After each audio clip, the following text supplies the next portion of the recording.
యజ్ఞ సంస్కృతి. యజ్ఞ సంస్కృతి అనగా అసలు యజ్ఞం అంటే ఏమిటి? త్యాగపూరిత కర్మ. జీవుడు ప్రతిదీ తాను సంపాదించింది తానే తినడు. ఆ సంస్కృతి ప్రకృతిలోనే కనబడుతుంది మనకి. అందువల్ల ఇంకోడు తిన్నది బంగారం, మనం తిన్నది మన్ను. భవిష్యత్తులో మనం దాచుకునేటువంటి గొప్ప ధనాగారం.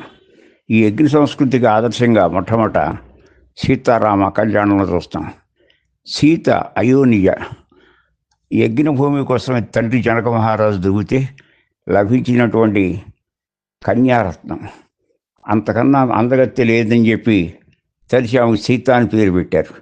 అదే స్థాయిలో లేక లేక కలిగిన సంతానకం యజ్ఞం చేయటం వల్ల యజ్ఞ ఫలం ద్వారా లభించిన వాళ్ళే రామలక్ష్మణ భరత శత్రుఘ్నులు.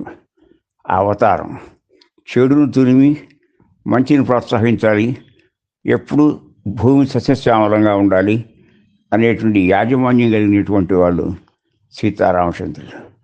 కనుక నిత్యం మనం చూస్తూనే ఉంటాం జీవన సంస్కృతిలో త్యాగం.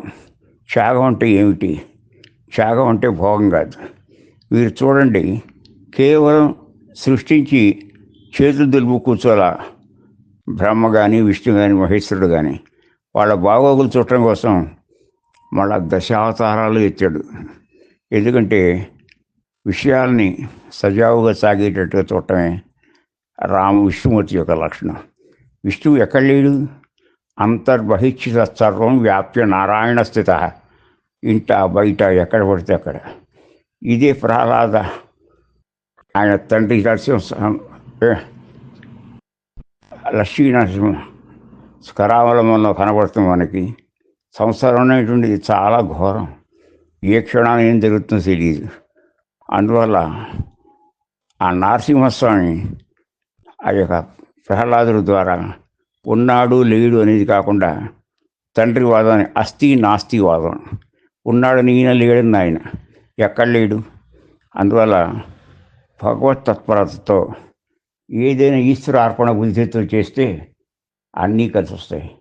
కష్టాన్ని కూడా ఇష్టంగా మలుచుకోవచ్చు.